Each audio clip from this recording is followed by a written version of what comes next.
silaturahmi kita di RRI.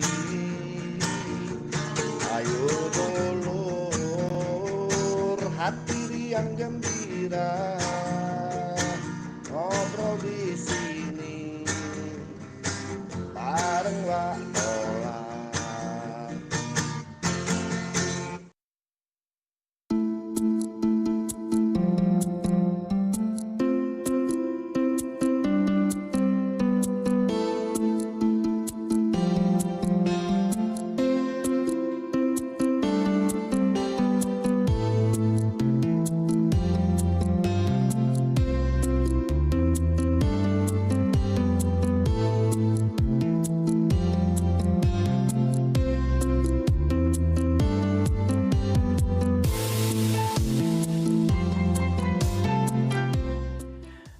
Ya Lur, 88,4 Suara Budaya Sumatera Selatan. Kita lanjut kembali di kesempatan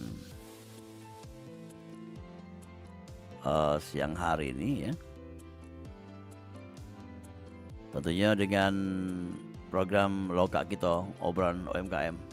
Seperti yang kita jelaskan di awal program tadi ya, ada narasumber kita. Beliau adalah Doni Purnawan, ya, banyak usaha yang digeluti dan juga dipegang atau cekel oleh beliau. Dengan tema kita mengelola UMKM di tengah resesi ekonomi 2025. Langsung baik kita ngobrol-ngobrol bersama narasumber kita di hari ini. Ya.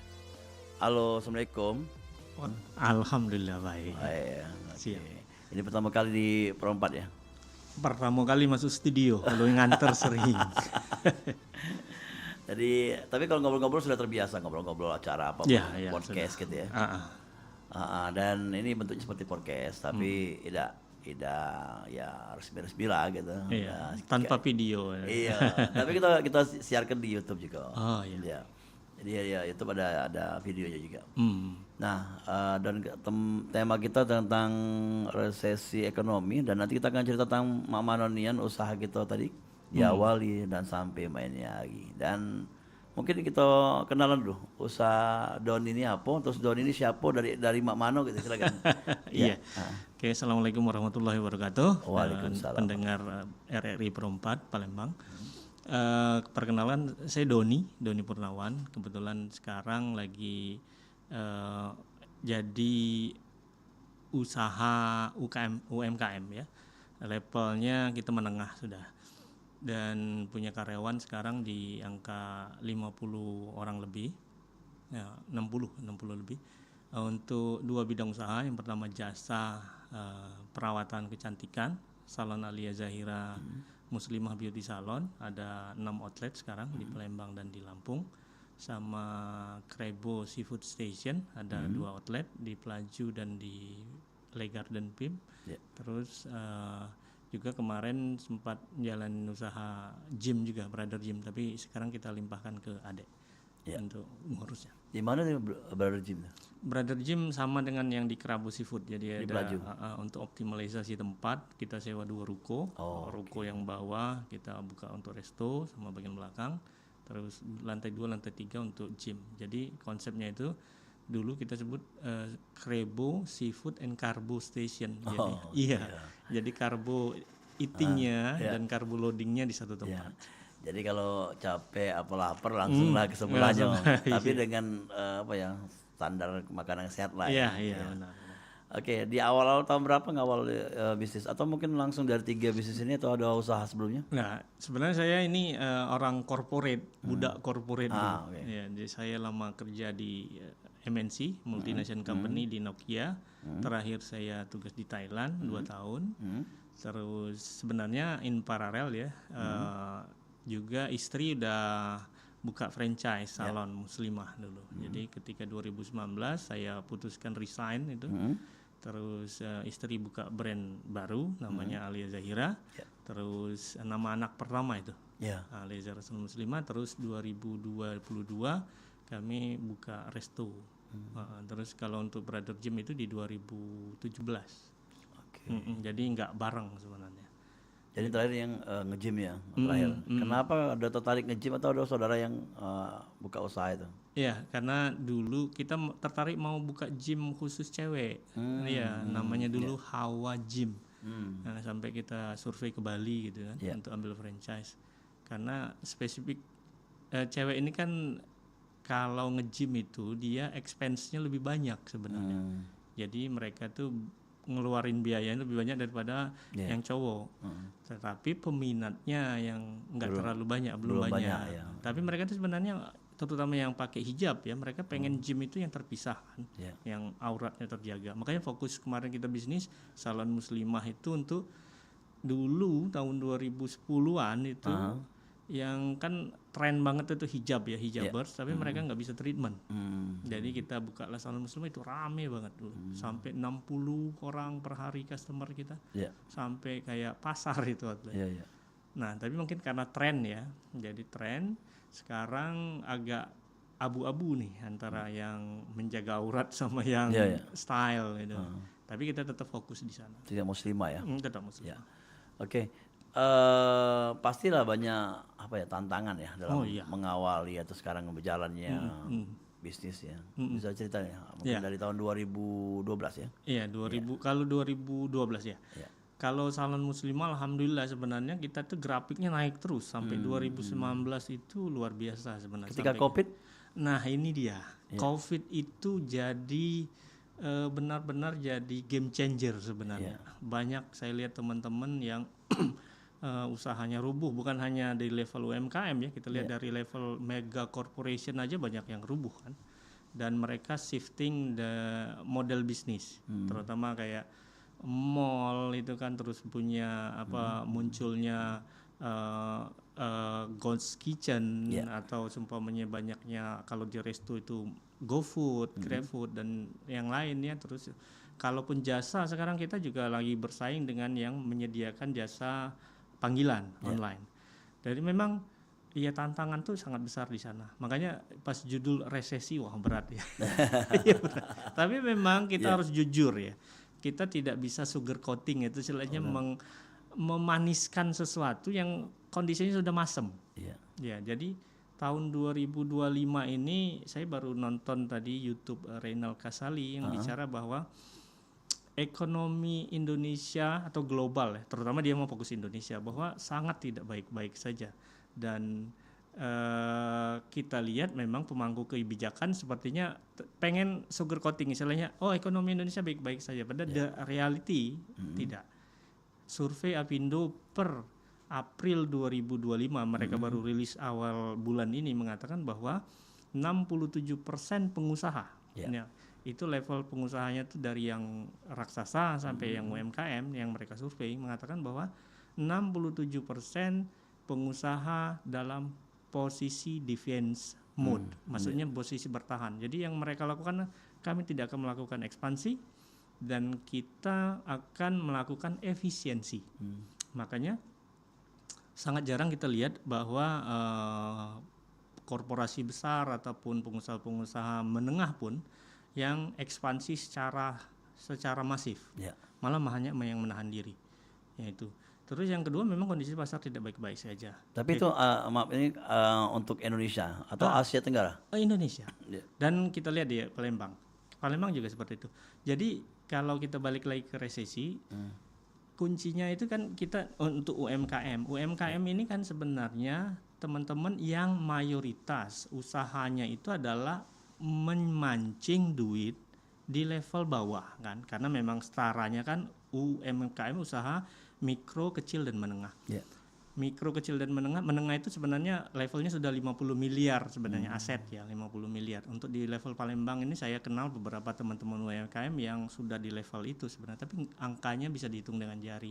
Kebanyakan teman-teman asetnya itu di antara 200 juta ya, yang kecil ya, 200 juta sampai angka 50 miliar itu masih di kecil dia, aset. Nah, di sini kita ini kan mengumpulkan duit receh sebenarnya. Duit receh, duit receh. Nah, permasalahannya duit receh yang kita kumpulkan itu semakin sedikit. Inilah yang sangat-sangat kita berat banget berhadapan itu adalah duit yang di masyarakat yang biasanya terkumpul walaupun receh ya, kalau dikumpulkan kan ratusan miliar juga sebenarnya. Sebenarnya bukan dalam mengerti kata tanda kutip receh yang benar ya, tapi Ya, bukan koin, bukan koin. bukan yang ada duit lebih untuk Benar, untuk menikmati kehidupan lah gitu. Iya benar. Jadi bukan duit receh itu duit koin 100 atau iya, 500 bukan. bukan. Iya, iya. Duit receh itu maksudnya kalau korporasi kan enak, dia tutup mata tapi ngumpulin duitnya itu proyek Iya, atau penjualan barang. Mereka bilangnya sudah target saya 100 miliar, 800 miliar. Kalau kita enggak. Kita kan duit harian yang kita kumpulkan gitu kan dari pelanggan, dan memang mereka ini secara ekonomi itu di level bawah sebenarnya. Sebagian besar ya, tapi ada juga UMKM yang ngincar yang atas. Tapi yang sebagian besar di bawah. Nah, permasalahannya ketika resesi ini kan gulungan pertama terjadi itu adalah yang gede ini kan efisiensi. Efisiensi terjadi, pengurangan karyawan. Karyawan yang awalnya punya penghasilan jadi tidak punya penghasilan. Jadi mereka expense money-nya atau pengeluaran duitnya itu kan tiba-tiba berkurang banyak. Padahal kita ini pengusahanya adalah menadah duit mereka itu biar masuk ke kita. Ya kan? Terus kita olah, kita nanti akan spending lagi ke atas gitu kan. Nah, ini yang banyak habis di sini. Jadi makanya saya kemarin pernah ngobrol sama cerita di komunitas ngobrol sama istri di komunitas dia itu banyak ibu-ibu pengusaha kuliner bakulan yang cerita sambil sedih gitu.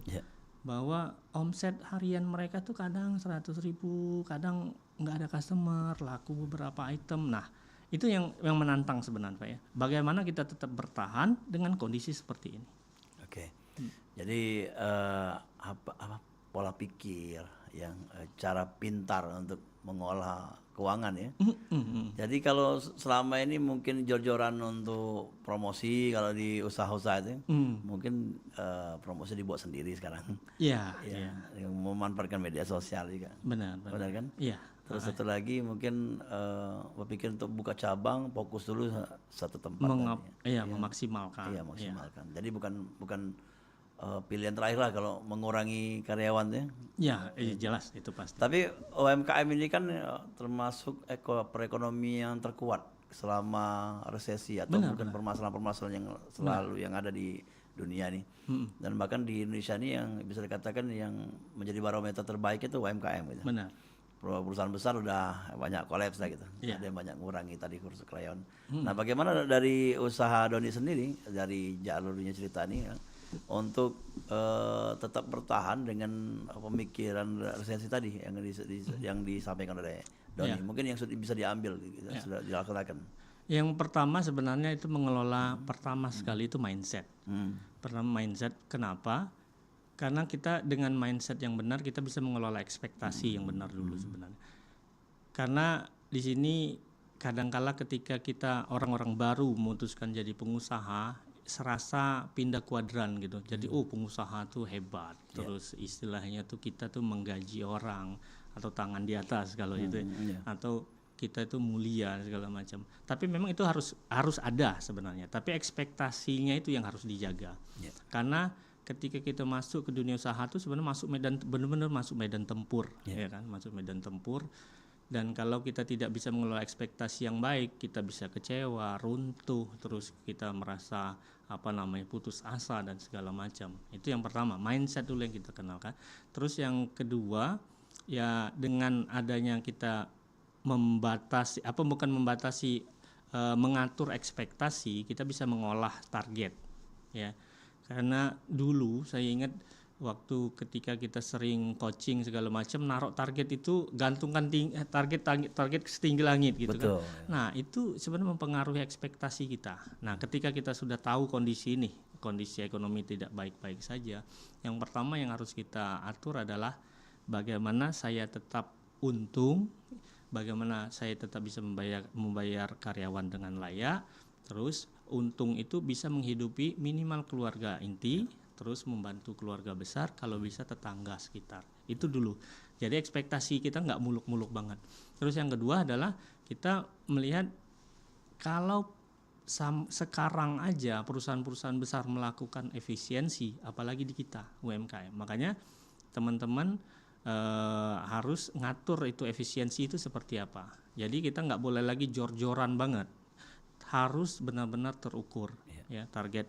Seumpamanya kalau kita harus mengeluarkan biaya marketing, pilih benar-benar biaya marketing yang pas dengan produk kita. Ya, kalau seumpamanya kalau saya di salon saya banyak endorse. Karena kita harus mengenalkan experience ke orang kan. Oh, treatment seperti ini apa, seperti ini apa.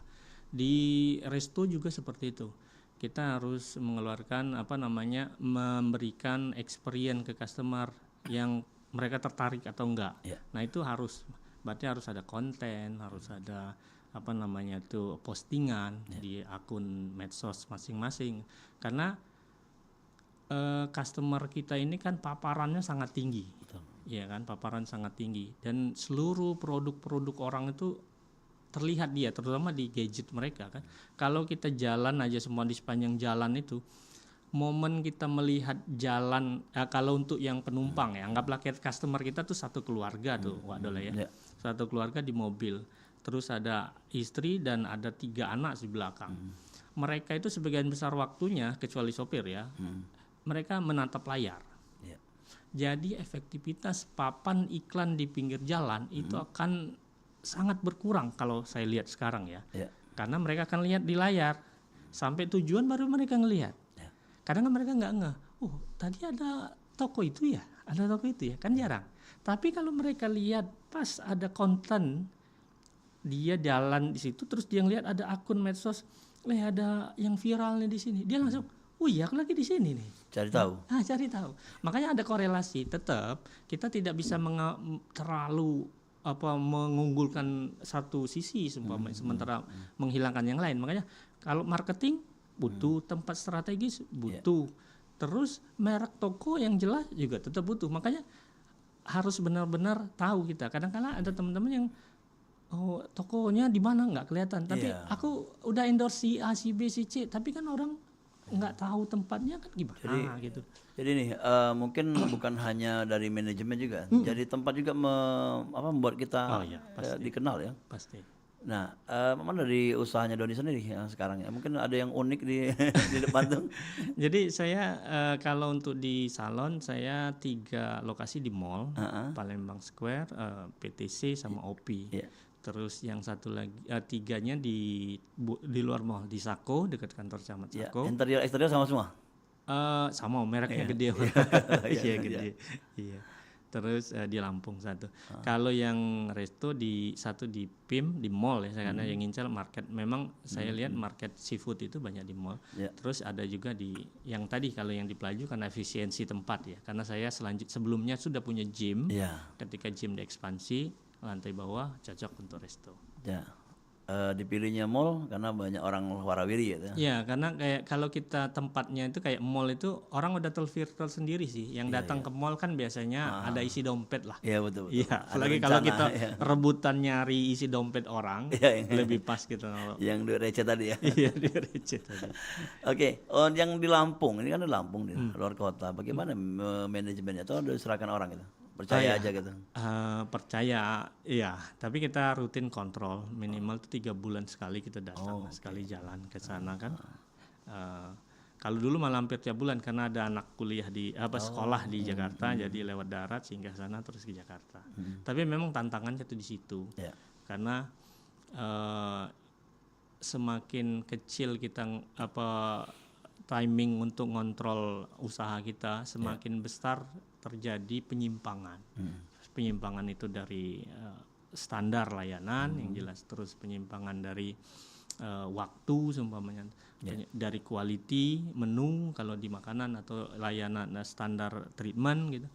Dan terakhir itu kemungkinan fraud dari sisi keuangan juga lebih besar lagi kalau kita tidak melakukan kontrol. Ya kalau misalnya standar kan sama semua ya. Iya. Dari 2 tempat yang makan tadi bumbunya diolah sendiri. Iya, ada central kitchen itu. Oh gitu. Begitu juga dengan perawatan kayak salon tadi. Iya, kita ada training center dipusatkan. Tapi tetap deviasi itu akan selalu terjadi. Iya itu. Oke.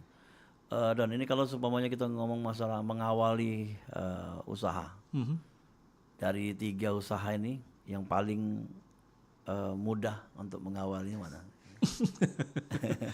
Atau Kebetulan 3 usaha saya berbeda ya. iya, ada tantangan masing-masing ya. Ada tantangan masing-masing, pasti itu.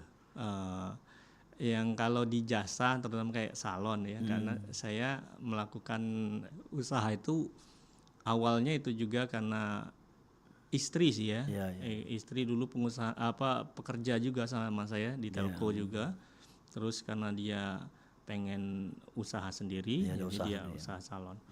Yang paling susah itu ya adalah kalau di jasa itu adalah training yang melakukan jasa Pelayanan, kan. iya. Kalau kita kan training terapis sama stylistnya itu, karena itu aset kita.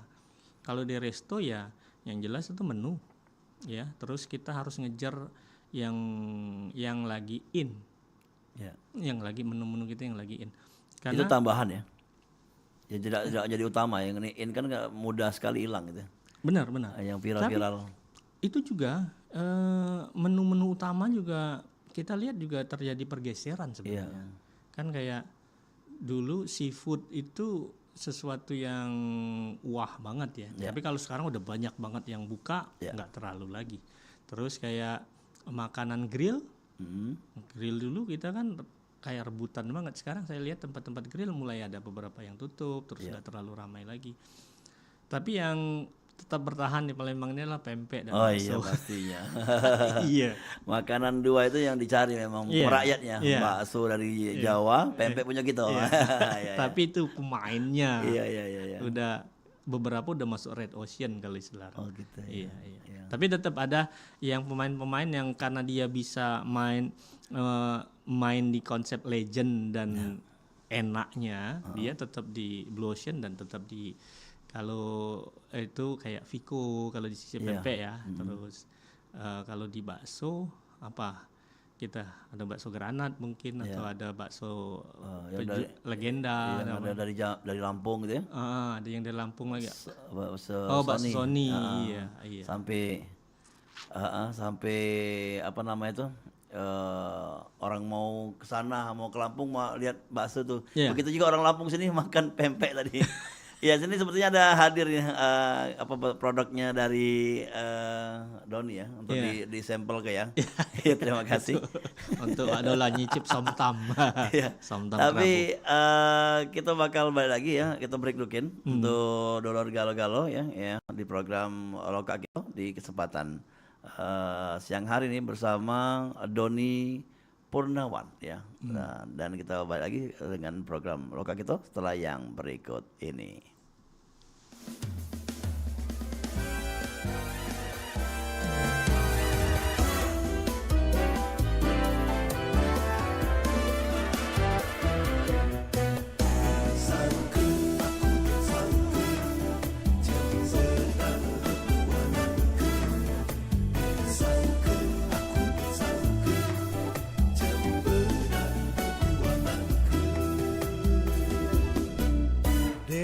Sangka aku sangka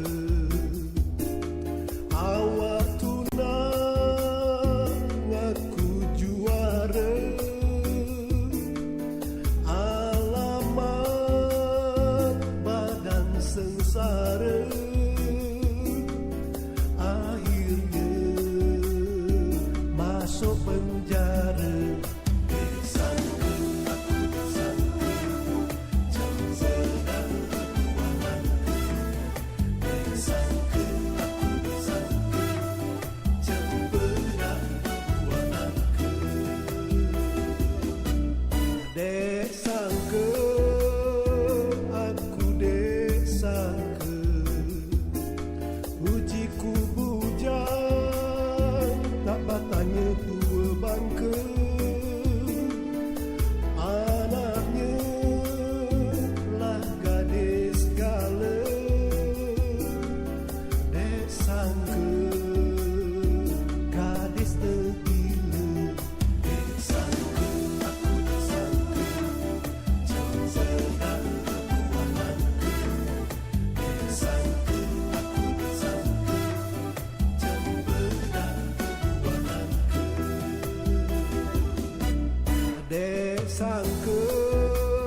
sangka, aku dek sangka,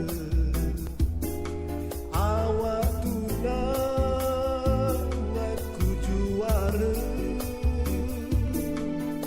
Alamat badan sengsara,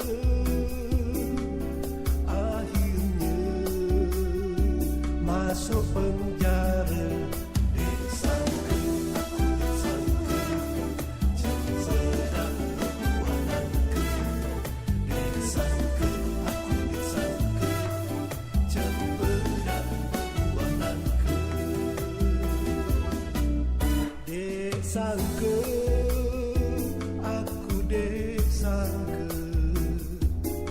ujiku gadis tak batangnya janda muda. Anaknya lah gadis gala. Dek sangka, bujang tergila.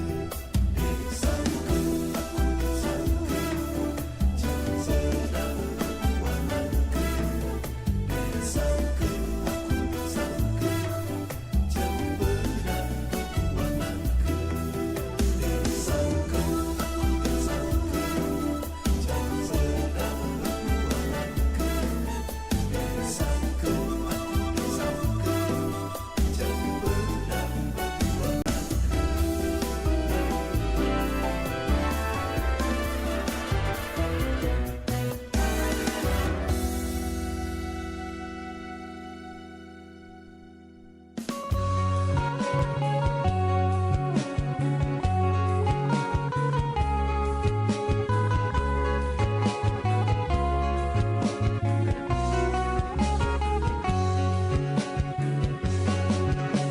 Sijada rasana ditinggal pentinadai mengan mawar rasakan inu mawar rasawai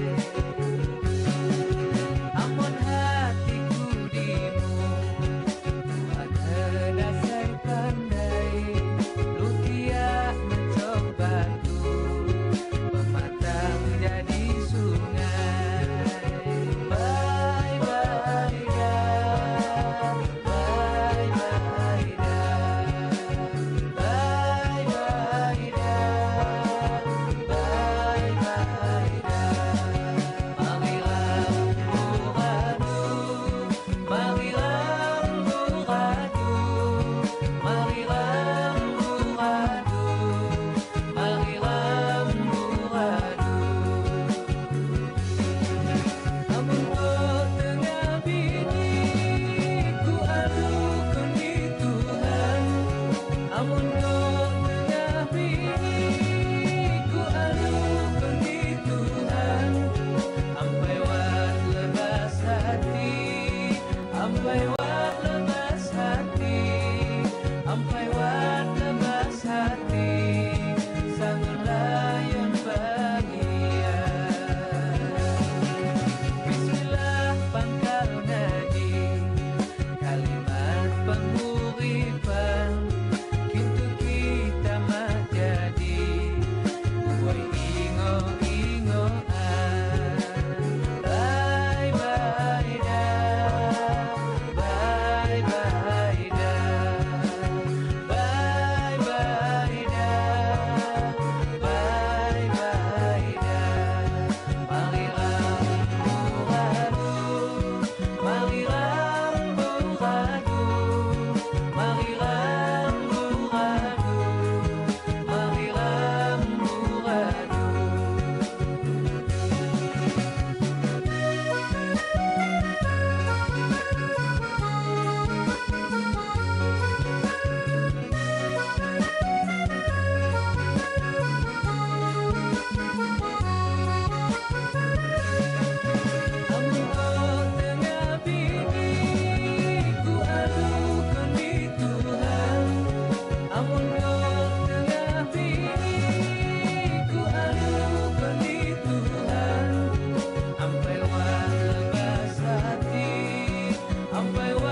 Ampai wat lebas hati, ampai wat lebas hati, sang layun bahagia. Bye bye dah, bye bye dah, bye bye dah, bye bye dah, bye bye dah, bye bye dah, bye bye dah, bye bye dah, bye bye dah,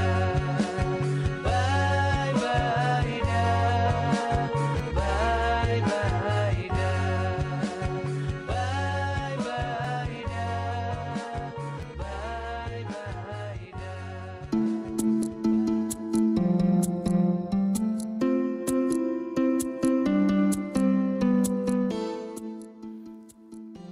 Ya, dulu kita lanjut kembali dalam program Loka Kito ya, obrolan UMKM dengan tema mengelola UMKM di tengah resesi ekonomi 2026 bersama Doni Purnawan, founder Alia Zahira Salon, Resto Krebo dan juga Brother Gym ya. Dan tentunya kita lanjut di sesi yang kedua ya. Halo Den.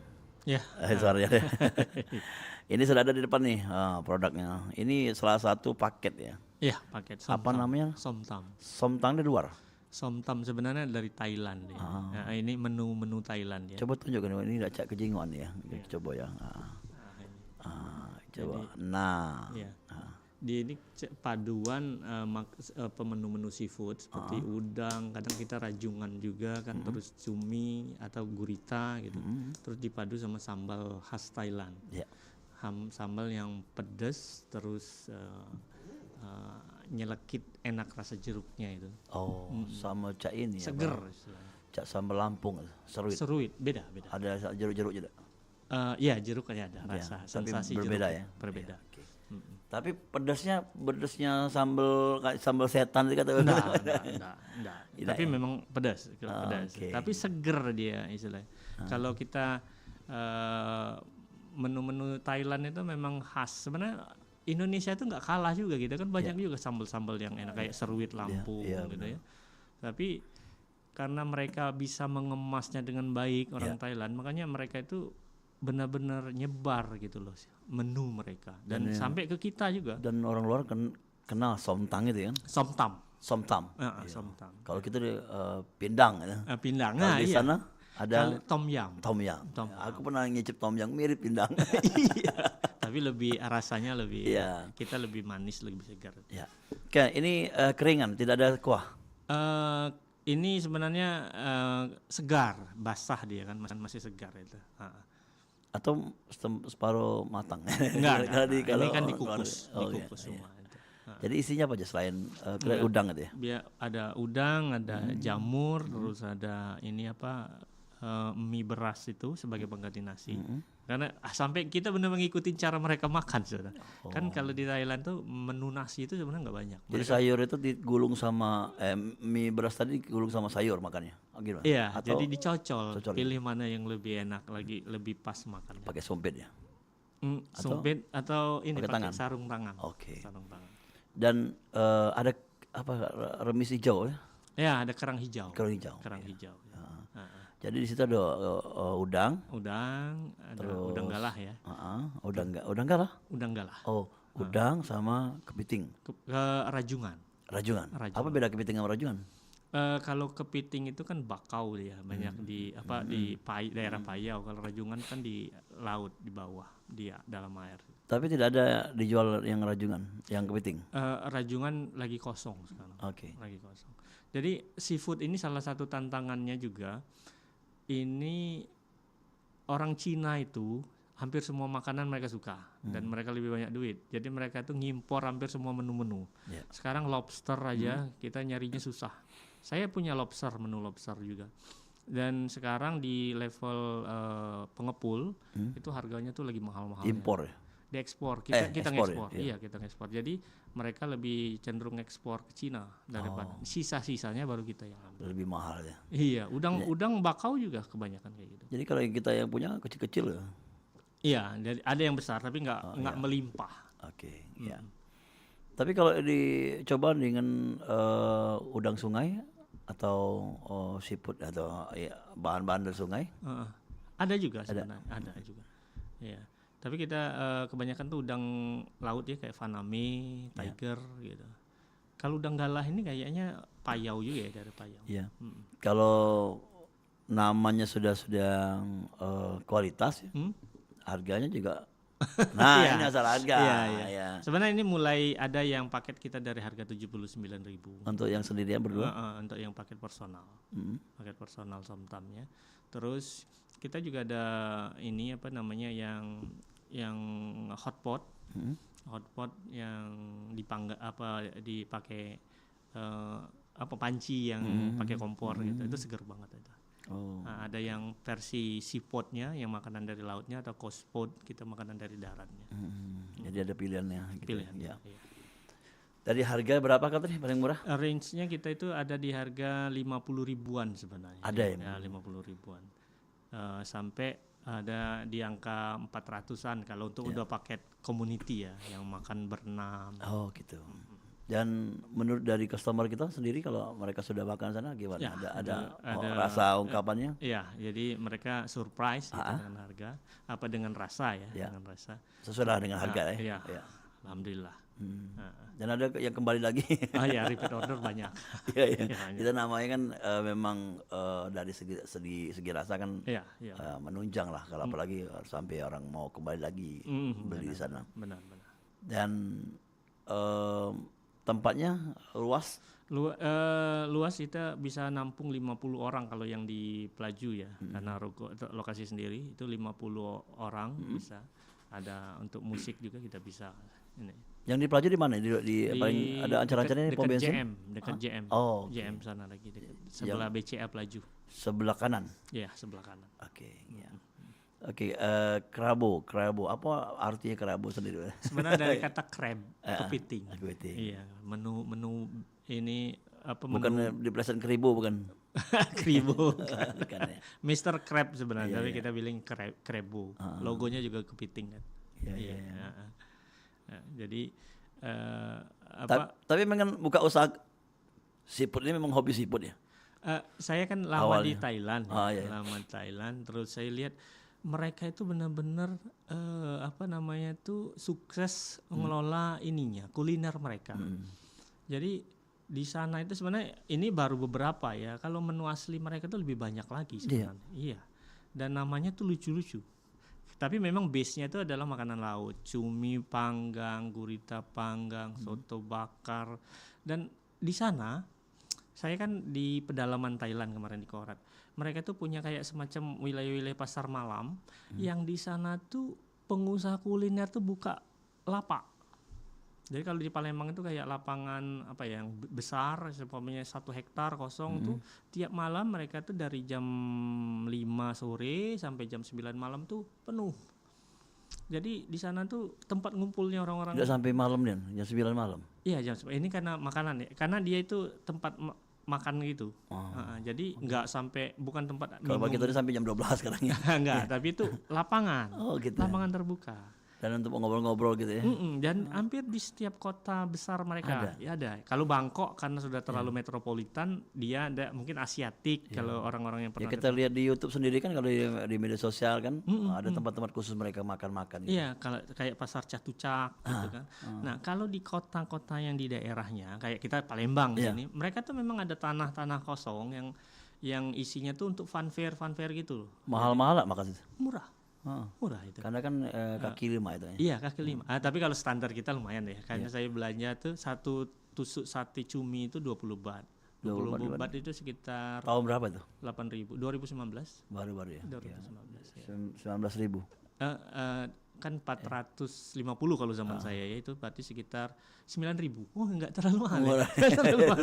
Iya. Daripada saya beli sate gurita di PTC kemarin Iya. bayar 45.000. Iya. Lebih murah di sana ya? Iya, iya. Karena benar. mungkin yang pemasoknya atau juga petaninya itu yang melihara yang nangkap cumi itu juga. Nah, ini juga Banyak. yang menarik, Pak. Iya. Itu menarik. Iya. Jadi sekarang kan viral di TikTok ataupun di Reels ya, Iya. yang mengatakan bahwa kenapa biaya makan ya makan di Malaysia itu jauh lebih murah dari Indonesia. Kan banyak kita denial kan, nggak Iya. mungkin lah gaji kita lebih kecil kok malah. Tapi pas mereka nunjukin harga makanan itu memang jauh lebih murah.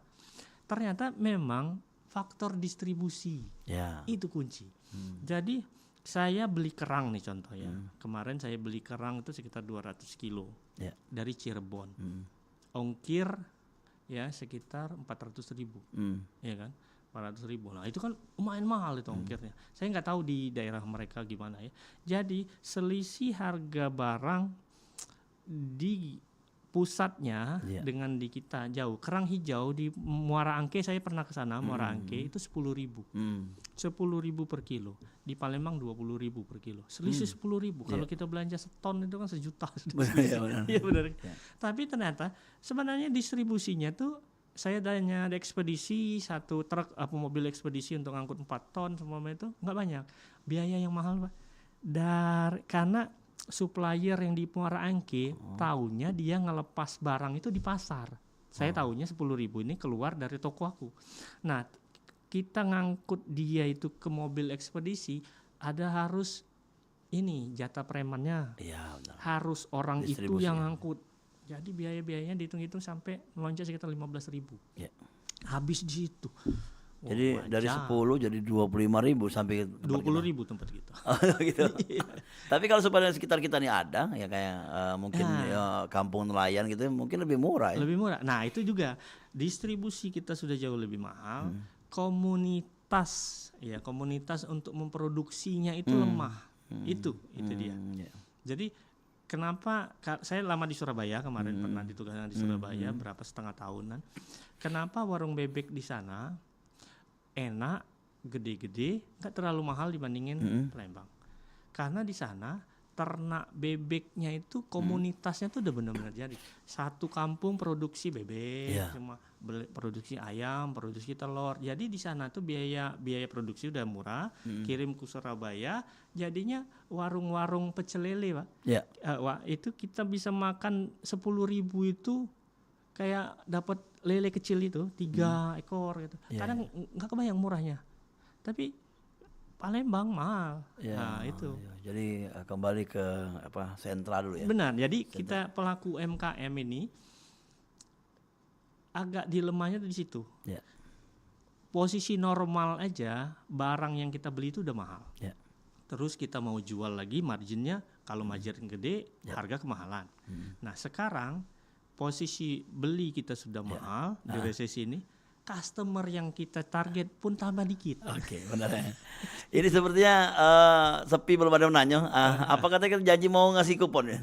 Iya. Masih ada sekitar 5 menit lagi ya. Kita di ujung-ujung nih kalau mau nanya kita kasih kasih. voucher ini makan di Kerabu. Yang dengarkan ini boleh silakan telepon sini. Kita udah kasih hadiah langsung ya untuk yang pengen nanya-nanya ya dapat voucher ya. Cingkonyong paca ya makan di Kerabu ya. Dan silakan di 0711351656 ya yang bertanya sengaja dikasih tahu di ujung-ujung biar ada banyak yang melo ya. Jadi tapi minimal ya bertanya sini. Kalau bertanya apa baik dia langsung dapat hadiah dari ownernya Kerabu ya. Sehingga pacan Atau kaki. untuk treatment juga boleh. Ya. Untuk treatment ya, boleh nanti pilih ya. Pilih untuk ya ke salon ataupun yang nak nikmati makanan ya. Silakan di 0711351656. Kalau udah kati balik bandar nih. Ya, kembali tadi ke distribusi, terus pengolahan dan juga pelayaran ya. Terus 3 hal ini mungkin yang bisa dikatakan yang kuncinya ya. Kalau kita buka UMKM ya. Terus apa lagi kira-kira dan Sebenarnya kalau dirangkum ya, kalau kita di resesi ini, tadi kan sudah disebut efisiensi. Ya. Jadi kunci untuk bertahan di masa tahun resesi ini adalah kita menjaga biaya operasional. Biaya operasional serendah mungkin. Tapi ini sudah pakem lah.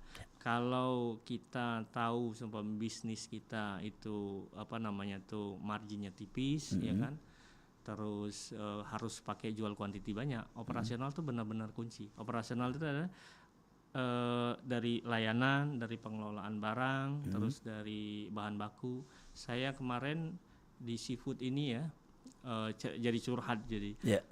Tantangan terbesar di usaha makanan ya, terutama yang seafood ya. Kalau seafood ini malah kita harus punya frozen besar gitu kan, harus banyak. Ketika barang banyak masuk kita harus jaga. Listrik pernah mati yang seharian itu, Wak, yang kita dari malam terus sampai siang hari. Iya, pernah kejadian ya. Waktu di Lampung ya. Saya harus genset saya hidupin ya. Terus di sentral kan nggak sempat kekejar genset itu sampai 30 kilo barang seafood dibuang. Terus ketika lupa sumpamanya lalai, karyawan lalai, pernah juga itu karyawan udah ngerebus kepiting satu panci, ternyata lupa masukin langsung ke freezer, kan langsung bau. Dan masalah seafood ini adalah kita tidak bisa ngakalin. Kalau ayam mati sumpamanya kan kayak telat ini mati sumpamanya kan masih tetap bisa dijual, rasanya nggak terlalu berubah. Kalau seafood nggak. Kalau kepiting, udang itu telat dan dia telat masuk freezer atau kelamaan dia dianginkan dan dia udah berubah rasa, nggak bisa diselamatkan. Dia harus dibuang karena kalau nggak itu bau.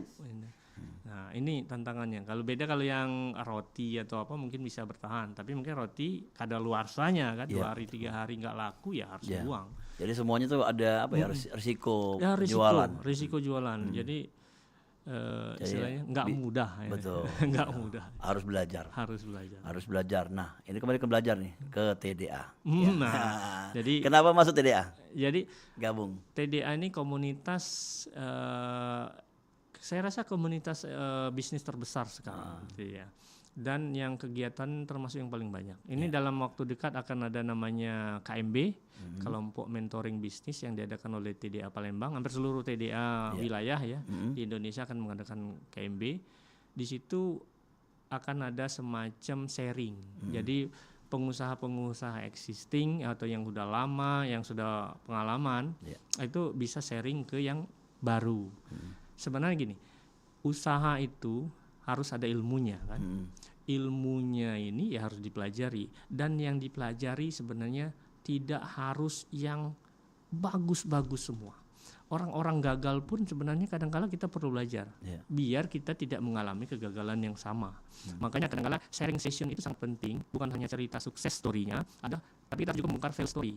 Kayak saya dari seafood, fail story di usaha seafood itu tadi wasted ya kan, terus fluktuasi harga. Apalagi kalau saya produksi semua lobster itu.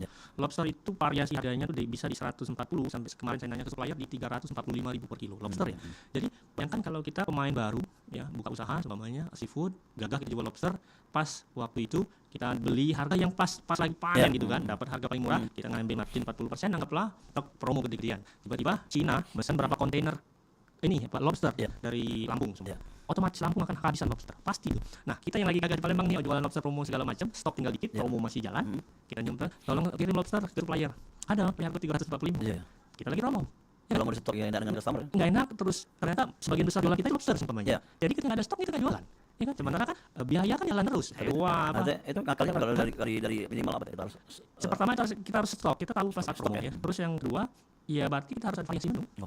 Variasi menu, terus yang menutup. Sebenarnya kayak semuanya lobster lagi kosong, udang galah lagi panen. Bisa kita putar gitu. Tapi kan kita harus tahu ilmunya harus belajar dan harus belajar dan tantangannya.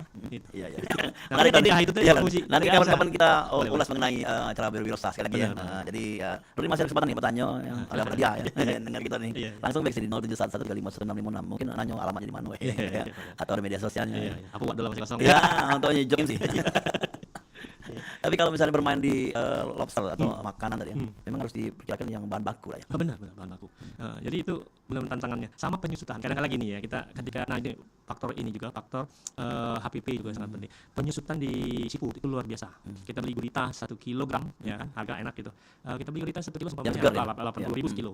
Itu ketika kita kelola paling 600 gram. Jadi ya karena kan kebuang ada banyak, dibuang ya, ya, kotor-kotornya. kotorannya, terus es batu, air dan segala macam kan kita dapat itu. Jadi kalau kita tidak memasukkan biaya-biaya seperti itu ke komponen harga kita, habis kita. Tapi kalau jabatan harga saing-saing ini merusak ya. Oh itu ya merusak. Karena kan ada yang jual seafood murah gitu. Murah, ya. Karena ini juga yang mungkin orang lagi bakar duit kali ya. Tapi namanya bisnis itu harus ada untung. Itu. Karena untung pun istilahnya itu kondisi sekarang ya karena kita defense mode sekarang di posisi resesi ini, makanya margin ya itu penting banget harus dijaga. Kenapa? Untuk mempertahankan bisnis. Bisnis tetap berjalan, gaji ada, penghasilan, gaji owner juga kita harus pertimbangkan gitu. Oke. Terima kasih Doni di ujung program ini. Mungkin ada harapan ke depannya? Ya ke depannya yang jelas lah ya kita pengen ekonomi membaik secara global, terus kita di Indonesia juga membaik, terus ekonomi di secara level yang besar-besar kakap itu membaik, sehingga daya serap tenaga kerja membaik, terus akhirnya duit ke bawah turun, kita yang bekerja di UMKM ini juga mendapat cipratan. Terus yang kedua itu berharap banget pemerintah itu menghilangkan pemaling duit receh. Pemaling duit receh ini adalah judi online, pinjaman online. Dua ini karena walaupun dia ngumpulin duit receh, ya duit receh kan itu kan yang pemain pengemudi Gokar, Gojek atau yang main game online bayar 10.000, tapi duitnya sekitar 400 triliun, 1.000 triliun malah kalau perkiraan Kalau BPJS. bisa untuk nambah Nah, itu kan termasuk belanja ya. ke UMKM, lumayan. Betul ya. Terima kasih dan pastinya kita akan ngobrol lagi lagi insyaallah ya. Dan semoga bermanfaat berwawasan bagi pendengar. Yang pastinya tetap di Oka Kita dulu kalau. Terima kasih Doni. Assalamualaikum. Waalaikumsalam. Ya dulu kalau kita lanjut kembali di Sriwijaya Siang tentunya bersama saya Ahmad Juniala. Kita akan lanjut dengan program-program acara selanjutnya.